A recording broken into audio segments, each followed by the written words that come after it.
les enfants, je suis contente de vous retrouver. Et Dédé est très content de vous retrouver aussi. Et Doudou. Vous vous souvenez, la dernière fois, je vous ai parlé des deux fils jumeaux de Rebecca et Isaac. Vous vous rappelez? Ils étaient jumeaux, mais celui qui était né le premier, c'était Ésaü. Et le plus jeune, c'était Jacob, celui qui est arrivé en deuxième. Et la dernière fois, ils s'étaient disputés et c'était très grave. Hein. Vous vous rappelez ce qu'avait fait Jacob? Il s'était fait passer pour son frère, il s'était déguisé pour recevoir la bénédiction de son père et sa part d'héritage. Et Isaac, quand il l'avait su, était fou de colère, il voulait le tuer. Alors sa mère, Rebecca, lui a dit « Vite, vite, va chez mon frère Laban, il habite loin, mais je préfère que tu sois loin et vivant que de te voir mort ici. » Et maintenant, nous allons découvrir ce qui s'est passé, la suite des histoires de Jacob. Qu'est-ce qui lui est arrivé? Jacob voyage vers l'est. Il pense à son grand-père Abraham. Abraham a marché avec sa famille, des dizaines de serviteurs et des immenses troupeaux. Son voyage a duré des années. Jacob, lui, est parti tout seul, il peut aller aussi vite qu'il veut. Mais la route est quand même longue et il se réjouit d'arriver. Un jour, il voit un puits au milieu de la campagne.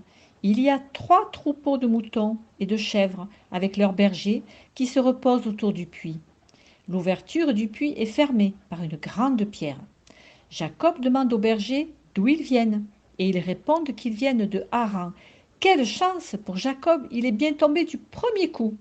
Il leur demande s'ils connaissent Laban, son oncle, et s'il va bien. Les bergers répondent oui, nous le connaissons, il va bien. Voici justement Rachel, sa fille, qui vient avec son troupeau. Jacob est en train de discuter avec les bergers quand Rachel arrive avec le troupeau de son père. Elle est bergère et c'est elle qui garde les chèvres et les moutons de Laban. Dès qu'elle est tout près, Jacob s'approche du puits et roule la pierre qui le couvre pour laisser boire les animaux. Jacob est tellement heureux de rencontrer la fille de son oncle Laban, sa cousine Rachel. Il l'embrasse en pleurant de joie. Il raconte à Rachel qu'il est le fils de Rebecca, la sœur de Laban. Rachel court annoncer la nouvelle à son père. Laban n'a jamais rencontré Jacob. Cela fait beaucoup d'années depuis que sa sœur Rebecca est partie. Et voici un de ses neveux qui vient lui rendre visite. Il arrive à toute vitesse pour saluer Jacob. Il l'embrasse et l'invite à sa maison. Il y a tellement de choses à dire.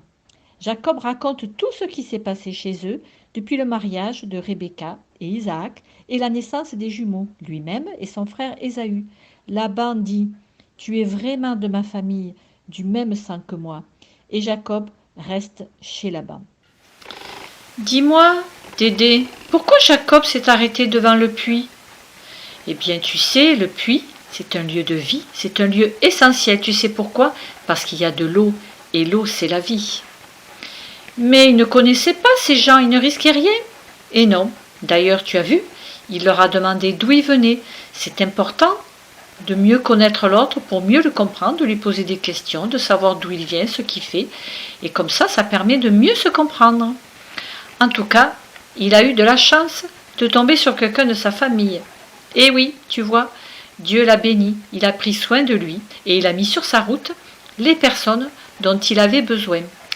Alors moi, je suis content pour Jacob parce qu'il a retrouvé sa famille, il est en sécurité. Et oui, et je vais te dire un secret, je crois qu'il va se marier avec Rachel. Mais ça, c'est une autre histoire. Dis, si on faisait la prière? Ah, ben oui, c'est le moment de la prière. Alors, nous allons prier pour Nina, pour Louise, pour Loane, pour Gabin, pour Léna, pour Arthur et pour petit Paul, le frère d'Arthur. Alors, on va faire une belle prière. Et on allume les bougies. Alors, c'est vrai que là, vous ne pouvez pas le faire. On ne va pas pouvoir se retrouver tout de suite. Mais peut-être qu'au mois de juin, on pourra se retrouver pour faire une vraie prière ensemble. Et puis, vous pourrez allumer votre bougie vous-même et prier les uns pour les autres. Voilà.